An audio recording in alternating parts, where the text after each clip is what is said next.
Leaning forward, PP Arnold stops talking and starts to sing. At 75, she has the same angular cheekbones and mesmerizing voice as the elfin teenager who landed in swinging London in 1966. Fresh from Los Angeles, she was scared, thrilled and entirely innocent as to what she would find. "Why don't they leave us alone, to live a life of our own?" she suddenly belts out. "As I am stunned into silence," she explains, that song describes the situation of being in an interracial relationship at a time when it was a taboo, from a woman's point of view. PP, real name Patricia Cole, then tells me her lover at the time she wrote the track "Though It Hurts Me Badly," her first white lover, was Mick Jagger. Dubbed London's First Lady of Soul, Pat made her name with hits The First Cut Is the Deepest in 1967, followed by Angel of the Morning. She had arrived in England after leaving LA's Tough Watts neighborhood as an Icette, one of the backing singers for the Ike and Tina Turner Revue, who were then supporting the Rolling Stones on tour. By the time she was 17, she had already had 2 children with an abusive husband she was desperate to escape.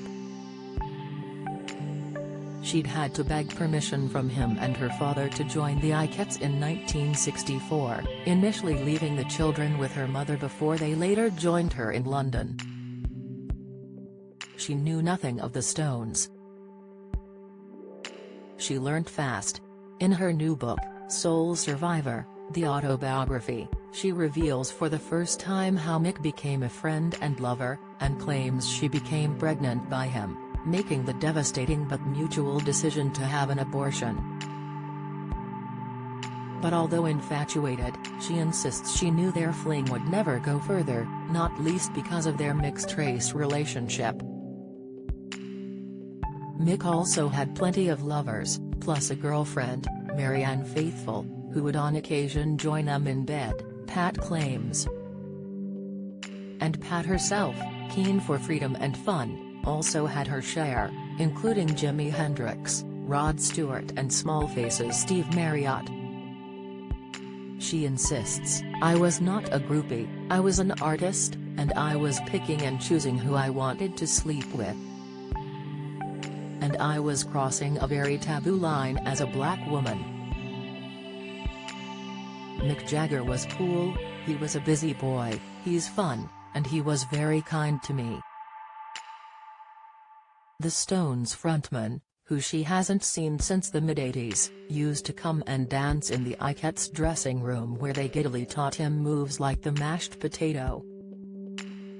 He took a shine to Pat. She recalls being invited to his car, where she experienced the full force of chasing, screaming fans.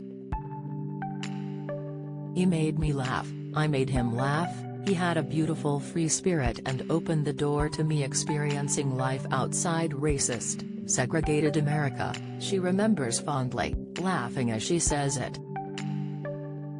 It was the first time, she admits, she had experienced loving sex, and assures me, more laughing, there was a lot that had to be cut from the book. In that sort of gentle kind of. It was just different, she says. In a not controlling kind of way. "He brought me out for sure," she says. "He was very adventurous. But he knew how shy I was. He knew I wasn't going to go as far or whatever, but he respected that about me. He helped me in many ways. One way was to convince her to leave the Icettes. They may have been an escape route, but Ike was abusive too, especially towards Tina. Mick convinced her to record with the Stones' manager Andrew Lou Golding for Immediate Records. Mick was never going to be her man though. She wasn't jealous. She admits she wasn't completely comfortable with the occasional threesomes, but Marianne was a friend, they went shopping together. So why not try? But she explains, "I wasn't really into women. It was a nice experience, it was cool and she was sweet, but I was into Mick." She admits Stones guitarist Brian Jones was worried. "Brian was very kind because he thought Mick was a bit of a cad," she says, raising an eyebrow. Certainly the decision to terminate was devastating. Mick was on holiday with Marianne when Pat found out. The singer strongly believes in a woman's right to choose, but admits, "I am not proud of abortion on any level. If I'd had this consciousness when I was younger I probably wouldn't." Pat trails off. She has struggled since with that and another abortion she had as a teenager with her ex-husband. Painfully, she admits dreaming of the babies she lost.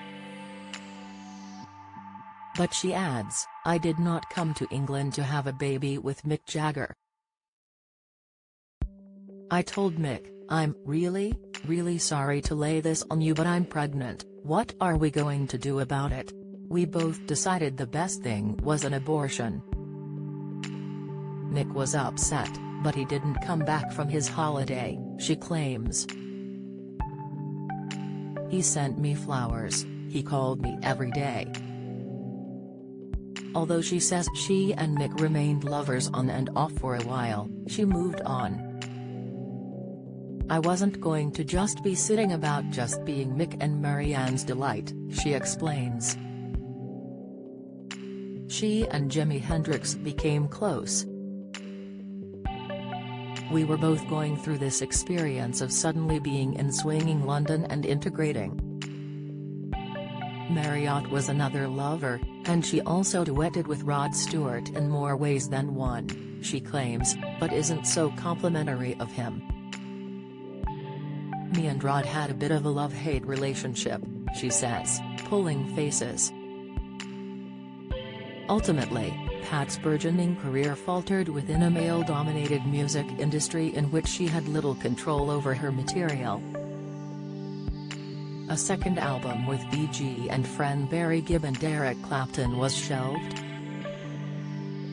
Moving between the UK and US with her children, marrying again, then separating, Pat has overcome tragedy, including the death of her daughter in a car crash.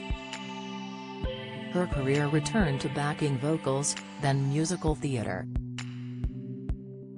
In 2017, she finally won permission to release material recorded with Gibb and Clapton.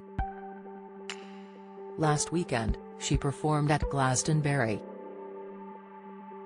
"I like to think of myself as a thriving soul survivor now. I do have control." On her 60s fun, she has no regrets, saying, "It was about me making sure I was doing what I wanted to do.